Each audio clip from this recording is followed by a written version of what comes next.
En el día de hoy vamos a estar yendo a la carta, vamos a leer al apóstol Pablo en la carta de Filipenses. Y vamos a estar leyendo en el capítulo 2, versículo 12 y versículo 13. Solo dos versos que tienen mucho, pero mucho contenido y que espero que les vaya a llegarles a cada uno de ustedes a sus corazones. Entonces les pido el favor de que tomen sus Biblias, aquellos que la tienen, y aquellos que no, con mucho gusto pueden seguirla en la pantalla. De nuevo, Filipenses capítulo 2, versículos 12 y 13. Pablo dice: así que, mis queridos hermanos, como han obedecido siempre, no solo en mi presencia, sino mucho más ahora en mi ausencia, lleven a cabo su salvación con temor y temblor, pues Dios es quien produce en ustedes tanto el querer como el hacer para que se cumpla su buena voluntad. Esta es palabra de Dios. Los invito a que oren conmigo. Amado Padre, te pedimos en este momento que nos ayudes a estar escuchando tu palabra y tu mensaje, que las preocupaciones que tenemos, Padre, podamos aplacarlas por un momento para que escuchemos tu espíritu que nos habla a nuestro espíritu, de tal manera que podamos aprender de ti y escuchar el mensaje que tienes preparado para cada uno de nosotros, Señor. Bendice este momento en el nombre del Padre, del Hijo y del Espíritu Santo. Amén. Amén. Les quiero comentar que a mí me gusta la pesca. Voy a arrancar con esta historia. Me gusta la pesca, pero una pesca en especial es una pesca de mosca o pesca con mosca, lo que llaman aquí en Estados Unidos fly fishing. ¿Hay alguien aquí que sabe cómo hacer fly fishing? Quiero ver. No, nada, ninguno. Bueno, es una pesca especializada. No es una pesca normal en donde uno usa un peso para que se hunda el bait, la carnada exactamente, sino se usa una carnada artificial. Uno usa realmente algo producido que se asemeja a una mosca o a una lombriz o algo que el pescado va a estar yendo a tomarlo. Y me encanta porque mi padre era en Colombia un pescador de mosca, pero nunca tuve la oportunidad de mi padre que me enseñara. Yo veía que tenía sus moscas, las compraba y iba a pescar trucha y volvía con truchas, pero era muy pequeño para llegar a estar con él en el bote. Y la verdad falleció antes de que yo pudiera aprender a pescar mosca. Así que cuando llegué a este país, dije, yo quiero aprender a pescar mosca, ya que me gusta la pesca. Me fascinaba la manera como esa técnica se hace y empecé a buscar dónde hacerlo. Y aquí, para que los que quieran saber, hay una organización, de hecho hay varias, hay una en el centro en donde ellos se reúnen, y si usted quiere aprender fly fishing, pesca en mosca, puede ir. Es aproximadamente 8 semanas en donde estos pescadores todos nos reunimos a aprender a pescar mosca. Y obviamente hay una enseñanza, teórica, pero lo más importante, y es donde quiero enfocar, lo más importante es la práctica. Porque puedes leer cualquier cantidad de libros sobre pesca en mosca, puedes ver videos y son muy agradables, porque cuando uno va a pescar en mosca siempre encuentra un sitio bien lindo. No sé si han visto algunas películas, es un sitio perfecto, se requiere mucho silencio, no debe haber música, se requiere estudiar donde lo que está viendo por parte de la naturaleza en términos de los moscos, de los insectos que están allá. Uno estudia el color del agua, uno estudia qué está pasando para llegar a encontrar la verdadera mosca que ellos van a estar atacando. Y se requiere también práctica de cómo uno lo está tirando, porque uno usa una línea, un leather en inglés, que tiene que estar constantemente moviéndose de una manera sincronizada, de tal manera que la línea sale y va al lugar donde uno quiere que vaya. No hay ningún peso. Sencillamente un movimiento que debe estar en sincronía para llegar específicamente a colocar la mosca sobre el agua de una manera tan suave que no vaya a espantar al pescado, sino que llegue muy suavemente, como si una mosca realmente se quedó atrapada en el agua, y empieza uno a moverla como si la mosca estuviera tratando de salvarse y encontrar un sitio donde poder liberarse. Y el pescado normalmente ataca, la trucha. Aquí en Estados Unidos es el bass y el sunfish. Bueno, lo llevé a cabo todas estas clases y me recuerdo que el profesor decía: lo más importante es que usted me imite a mí. Y nos decía a todos: usted tiene que imitarme, usted tiene que ver cómo yo me coloco, usted tiene que mirar cómo yo coloco la caña en mi mano, usted tiene que mirar cada uno de los movimientos y tiene que seguirlo. Practique mirándome todo el tiempo, porque esa es la manera como usted lo hace, y por supuesto con práctica. Y efectivamente es lo que Pablo, quizás no lo estás viendo, Pablo, y lo vamos a ver ahorita, les voy a explicar, es lo que está diciendo a la iglesia de los filipenses en estos dos versos que son estratégicos. Había un deseo, fíjate que había un deseo por parte mía para aprender la pesca en mosca, ya lo dejé claro. Había un deseo y había una intención. Pablo le escribe a esta iglesia de los filipenses, a la iglesia de Filipos, a quien quiere bastante, porque una iglesia que fue fundada en su segundo viaje misionero, es una iglesia que estaba creciendo, es una iglesia que ya tenía líderes, es una iglesia que el Espíritu Santo estaba allí y habían mucho más discípulos de Jesucristo que se habían convertido. Entonces les dice: la salvación, no paramos en la salvación es la entrada donde tú realmente te das cuenta y aceptas por fe a Jesucristo. Pero después viene un proceso de santificación en donde tú tienes el deseo de imitar a Jesucristo en tu vida, en todo lo que tú hagas. Eso es lo que está diciendo, lo que vamos a estar explorando. ¿Cómo puedo yo imitar a Jesucristo? ¿Cómo realmente puedo convertirme como Jesucristo en mi vida cristiana? Y no parar solamente en la salvación. No esperar a que yo me vaya a morir a encontrarme con Él, sino esta es una invitación a que continuemos día a día santificándonos, haciendo lo que Jesucristo nos enseñó a hacer y nos pidió hacer.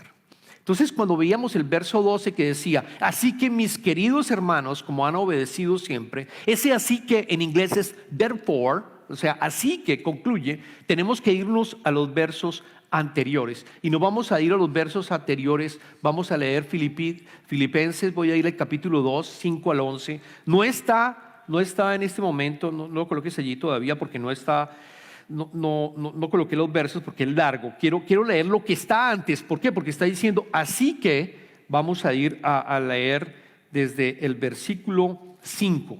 Entonces Pablo dice, antes de lo que habíamos leído, dice: la actitud de ustedes debe ser como la de Cristo Jesús. Le dice la iglesia de Filipenses: la actitud de ustedes debe ser como la de Cristo Jesús, quien siendo por naturaleza Dios, no consideró el ser igual a Dios como algo a qué aferrarse. Por el contrario, se rebajó voluntariamente, tomando la naturaleza de siervo y haciéndose semejante a los seres humanos. Y al manifestarse como hombre, se humilló a sí mismo y se hizo obediente hasta la muerte, y muerte de cruz. Por eso Dios lo exaltó hasta lo sumo y le otorgó el nombre que está sobre todo nombre, para que ante el nombre de Jesús se doble toda rodilla en el cielo y en la tierra y debajo de la tierra, y toda lengua confiese que Jesucristo es el Señor, para gloria de Dios Padre. Lo que está diciendo Pablo antes de los versos que habíamos leído es que la actitud de nosotros como cristianos debe ser la actitud de Cristo Jesús. Cristo Jesús siendo Dios. Antes de la creación, estando en la Trinidad con Dios Padre, Dios Hijo y Dios Espíritu Santo, que siempre ha existido y siempre existirá, deciden crear la creación y crearnos a nosotros a su imagen y semejanza. Y después de la caída, en Génesis lo leímos, después de que desafortunadamente pecaron Adán y Eva, y todos nosotros estamos con esa naturaleza pecaminosa, es Jesucristo quien decide volverse hombre, entrar en un bebé por obra del Espíritu Santo, nacer de María, que era virgen, y se volvió humano y se humilló. Dios hecho hombre, Dios encarnado. Porque a veces yo lo refuerzo, porque a veces pensamos nosotros que Jesucristo no era humano, o pensamos que es tan divino, pero yo quiero recalcarles que era totalmente divino y totalmente humano. Él respiró el mismo aire que tú y yo estamos respirando ahora. Él mismo, el que todo lo sabe, Dios que todo lo sabe, empezó a hablar. Alguien le enseñó a hablar. Trabajó con su padre. Trabajó, y no tenemos ninguna escritura donde confirme, pero sabemos que él estuvo ayudándole a José, su padre, en el negocio. Durante 33 años estuvo haciéndolo. Debió haber sufrido lo mismo que tú y yo sufrimos. Y ahora dice Pablo, sigan la misma actitud de él, que se humilló y que estuvo constantemente Jesús en comunicación con el Padre, orando. Si ustedes van al Evangelio de Lucas, ustedes se van a dar cuenta que él oraba todas las mañanas, se iba a sitios solitarios. Búsquenlo en el Evangelio de Lucas. Constantemente se iba a orar. Hermanos, si Dios, hecho hombre, oraba, ¿ustedes creen que nosotros necesitamos menos de oración? No. Nosotros que estamos en una condición mucho más grave, porque estamos en el proceso de recibirlo y de santificarnos, necesitamos de Él continuamente. Necesitamos orar. Lo que Pablo está diciendo es, ustedes tienen que imitar a Jesucristo en todo lo que Él haga, para ser como Jesucristo. Ustedes tienen que tener el deseo, le dice la iglesia de Filipenses, tener el deseo de ver a Jesucristo y adoptar el estilo de vida de Jesucristo. Totalmente lo que hacía, oraba, ayudaba a otros, se entraba en fraternidad con otras personas también que lo necesitaban, daban la extramilla, no se preocupaba porque sabía que el Padre estaba ayudándolo constantemente en una vida, en una comunidad, digamos, en una vida trinitaria, yo lo llamo. Y esa es la invitación que tenemos nosotros como cristianos. Esa es la misma invitación y es el pedido que le está haciendo el apóstol Pablo a la iglesia de Filipenses. Y después le dice en el verso 12, volvamos el verso 12, le había dicho, así que mis queridos hermanos, como han obedecido siempre, si leímos el verso, él dice básicamente, han obedecido siempre, no solo en mi presencia, sino mucho más ahora en mi ausencia. Está diciendo, yo estoy encarcelado, ahora que estoy encarcelado, dice, lleven a cabo su salvación con temor y temblor. Está diciendo, sigan e imiten a Jesucristo y háganlo no porque yo esté encarcelado, perdóname, no porque yo no estoy con ustedes, sino incluso que no estoy encarcelado, háganlo continuamente. Ese proceso discipulado es continuo. La versión de NIV que les leí dice, lleven a cabo su salvación con temor y temblor. Y yo quiero decirles que probablemente es malinterpretada. Porque dice, lleven a cabo su salvación. Y ustedes me habrán hablado en mis predicaciones, la salvación ya está dada cuando tú por fe aceptas a Jesucristo. Luego no tienes por qué trabajar en tu salvación. La traducción en griego no es la más adecuada. A mí me gusta que vayamos a la Nueva Traducción Viviente. Yo les recomiendo que cuando tienen dudas también sobre la escritura, vayan a la Nueva Traducción Viviente, que es una traducción que les puede ayudar a clarificar lo que están leyendo. Entonces vamos a colocar el verso 12 de la Nueva Traducción Viviente, en capítulo 2, versículo 12, y dice, esfuércense por demostrar los resultados de su salvación, obedeciendo a Dios con profunda reverencia y temor. Es el mensaje mucho más claro. Esfuércense por demostrar los resultados de nuestra salvación. Es decir, una vez, es una carta dirigida ya a los cristianos, ya a todos los que en este santuario son cristianos. Esforcémonos para dar resultados de nuestra salvación. No nos quedemos solamente con la salvación y esperemos entonces a que nosotros vayamos a encontrarnos con el Padre algún día. No, la invitación es que tú hagas parte de esa vida trinitaria, que tú empieces a ser como Jesucristo y a actuar como si fueras la versión de Cristo que Él espera de ti, y vivir esa vida trinitaria que les estaba mencionando. La gracia de la salvación no es barata, hermanos. La sangre del Dios mismo fue utilizada para la salvación nuestra. Ahora, entonces la pregunta es, ¿cómo das fruto de tu salvación? ¿Cómo das fruto de tu salvación? Pablo le decía a los filipenses, den fruto de su salvación, y nos dice a nosotros. La pregunta es, ¿cómo das fruto de tu salvación? Siendo verdaderamente, es mi respuesta y mi invitación, un discípulo de Jesucristo. Un discípulo de Jesucristo. La palabra discípulo la hemos escuchado muchas veces. A mí me gusta más hablar de aprendiz. La palabra discípulo en griego significa pupilo, significa estudiante, significa alguien que está aprendiendo constantemente del maestro.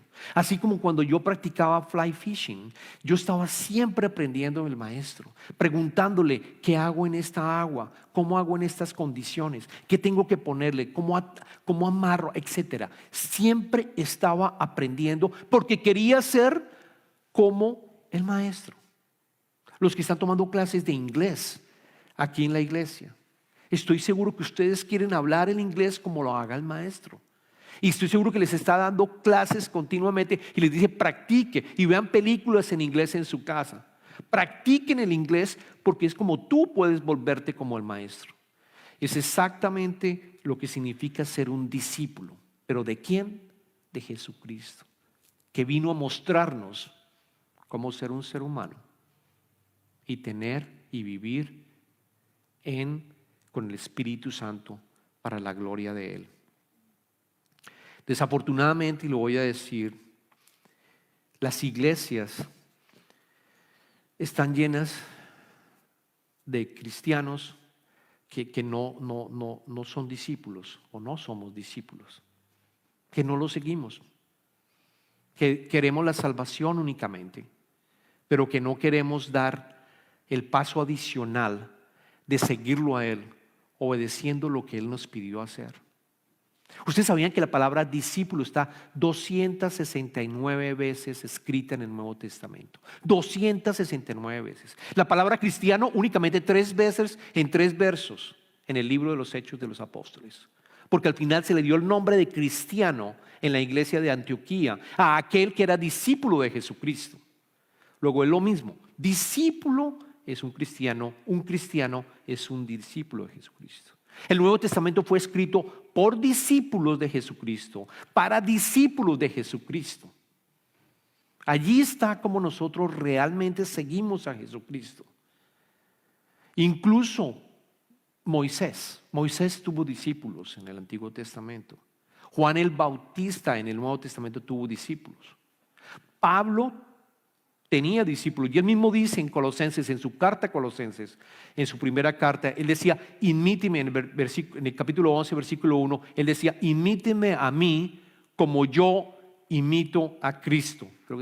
Imíteme a mí como yo imito a Cristo. De nuevo, la invitación es imitar y obedecer a Jesucristo en lo que nos pidió, en lo que Él nos pidió. De hecho, la gran comisión, que se llama la gran comisión, que está en el Evangelio de Mateo, dice Jesucristo cuando Él resucitó y se reúne nuevamente con sus discípulos, Él dice, toda la autoridad se me ha dado en el cielo y en la tierra. Capítulo 28. Toda la autoridad, absolutamente toda. Y le dijo a los discípulos, vayan a todos los países y todas las regiones y hagan discípulos y que obedezcan y enséñeles todo lo que yo les enseñé a ustedes. Bautícenlos en el nombre del Padre, del Hijo y del Espíritu Santo y yo estaré con ustedes hasta el fin del mundo.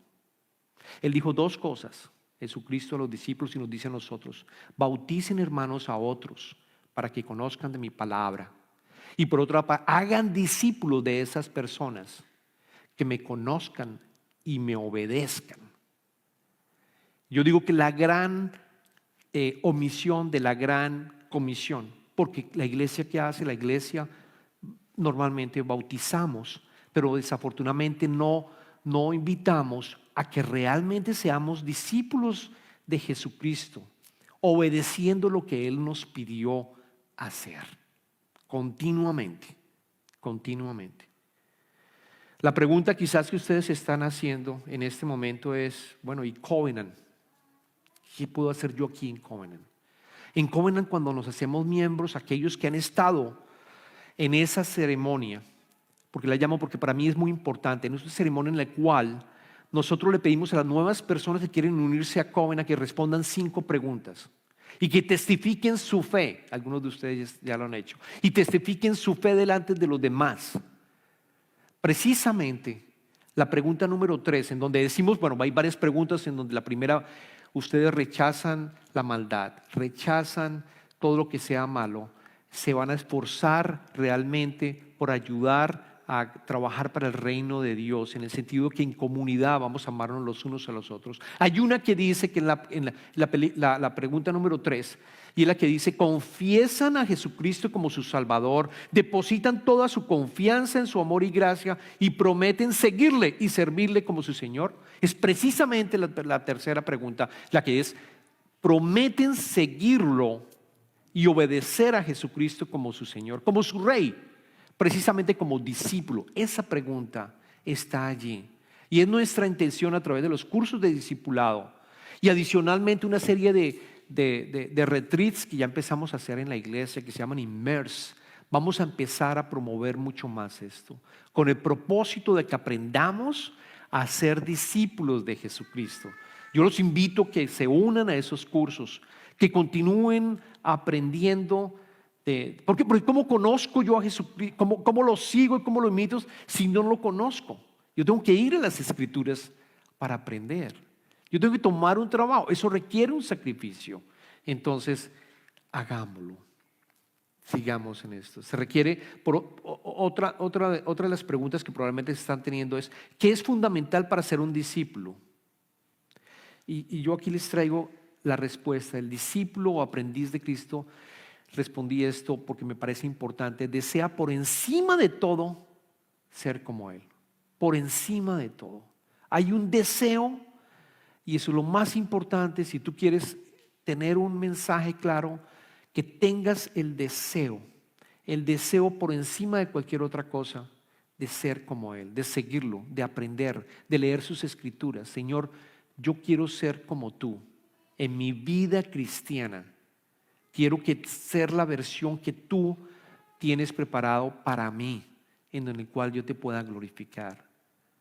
Que tengamos el deseo, así como lo tuve cuando les mencionaba yo la pesca, el deseo. Les quiero decir que el costo de no ser discípulo es mucho más grave. El costo de no ser un discípulo de Jesús es mucho más fuerte. Es estar viviendo en esta vida sin tener la posibilidad de estar en comunión con el Padre y con el Espíritu Santo. Es tener que afrontar todas las dificultades que ustedes tienen y no tener realmente y sentir su presencia. Ana estaba pidiendo oración para que nosotros amáramos más al Señor. Y es parte del discipulado también. Porque si yo quiero seguirlo, y porque si yo quiero ser como Él también, yo tengo que entender la salvación y lo que hizo por mí, y empezar a quererlo más realmente y sentir agradecimiento por lo que hizo en nuestra vida. El costo de no ser discípulo es mucho más fuerte y más grande que el de ser discípulo, que tener que sacrificarse, levantarse quizás a orar, o dar la extramilla a una persona que está necesitada, o a entregar las ofrendas para que el reino de Dios pueda seguir creciendo en toda la iglesia, que es la iglesia, el cuerpo de Cristo aquí en la tierra,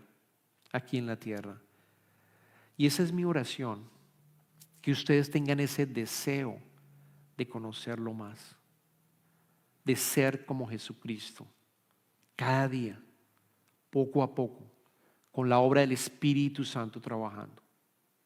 Y Pablo lo dice muy lindo en el siguiente verso, en el verso 13 que dijo, cuando ustedes se preguntan, ¿cómo hago yo? ¿Cómo obtengo ese deseo? El mismo Pablo le responde a la iglesia en el versículo 13, porque le dice, pues Dios es quien produce en ustedes tanto el querer como el hacer para que se cumpla su buena voluntad. Las dos cosas. Es Dios el que empieza a trabajar en ti. Es una iglesia llamada Prevenient Grace. Es la gracia de Dios que empieza a buscarte, a decirte, estás caminando solo. Ven a mí. Es el que te empieza a decir un susurro, tú necesitas de mí. Ven. Es el que te está diciendo, conóceme más. Deja de estar queriendo ser Dios. Ven a mí. Ven a mí. Y no importa dónde te encuentres, porque es posible que sientas que has cometido demasiados pecados quizás, que has estado muy lejos de Él.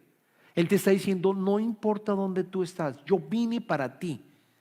Ven a mí, aprende de mí. Mi yugo es mucho más fácil de llevar. También fuera del deseo, una de las maneras como lo hacemos es con las disciplinas espirituales. La palabra disciplina quizás es muy drástica porque significa que vamos a corregir a alguien, pero las disciplinas espirituales están desde la iglesia primitiva y son aquellas prácticas que hacemos nosotros para abrir espacios en nuestra vida, de tal manera que la gracia de Dios venga y nos vaya transformando. Y esas son las de oración, el ayuno, el silencio, la solitud, el servir, el ir y servir a alguien que necesita, lo que estamos haciendo en este momento, adorar al Señor. Y cualquier otra que tú consideres que es buena porque te da el espacio para estar con Él. Precisamente fly fishing para mí, el pescar mosca para mí es una práctica espiritual. ¿Por qué? Porque encuentro silencio, porque encuentro solitud, porque cuando estoy pescando y hago un break estoy pensando en Él, porque me gusta ver su creación, porque en los sitios que hay que ir para pescar se ve la creación de una manera espectacular y le doy gracias por la creación, por lo que ha hecho en nuestras vidas. Quizás tú puedes crear tu propia disciplina espiritual también, pero es importante que lo hagamos. Es importante que entremos en ese reino de Dios, porque al ser discípulo entras en el reino de los cielos, que es una intersección de esta vida con el cielo ya actuando para cada uno de nosotros. Esa es la invitación, hermanos. Les voy a dejar una tarea. El grupo discipulado que tenemos, yo les pedí que para la siguiente semana que nos reuniéramos, pensaran en algo que pudieran hacer por alguien. Alguien que necesita, por ejemplo, oración. Quizás ustedes van a la cajera de H-E-B o de alguien y ustedes sienten que hay algo en la cara de ella que puede estar en un sufrimiento muy grande y yo los invito que le digan, ¿en qué puedo orar para ti? ¿Qué puedo orar para ti? O quizás si van a hacer un drive-thru, por ejemplo, ese es un ejercicio muy lindo, van a hacer un drive-thru en McDonald's o en cualquier otro sitio o Starbucks, porque no le pagan a la persona que está atrás. Pero cuando van a estar ustedes a pagar, ya saben que ordenó la otra persona. Y es un detalle, páguenle, sin conocer quién es esa otra persona a la cual le van a pagar, ni para buscar una retribución. O quizás ayudar a dar la extra milla a alguien, a hacer realmente las manos y los pies de Jesucristo, porque eso es ser un discípulo de Jesucristo. La única manera que podemos empezar a hacer este proceso es precisamente practicando, orando las Escrituras, pero también practicándolo con tu familia, con tu esposa, con tu esposo, con tus hijos. Esa es la invitación. El que quiera mandarme un chat con el ejercicio que hizo, bienvenido. O si quiere comentarme, bienvenido. O hazlo tú solamente. Pero yo te invito a que sea los pies y las manos de Jesucristo en la semana que se inicia. Oremos. Señor, te damos infinitas gracias por las palabras de Pablo y su invitación a la iglesia de los filipenses, para que nosotros trabajemos y demos fruto, trabajemos para dar fruto de nuestra salvación, Señor.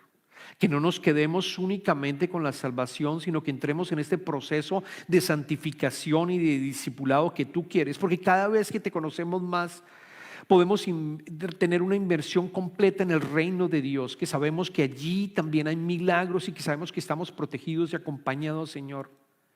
Te pedimos que ese proceso entre en nosotros con un gran ánimo para conocerte realmente, que el deseo y la intención arranquen en este año como lo estamos queriendo, que contemos como seamos liberados continuamente, Señor, del enemigo. Te pedimos esto, Señor, en el nombre de tu amado Hijo Jesucristo, quien murió por nosotros, a quien amamos también. Amén.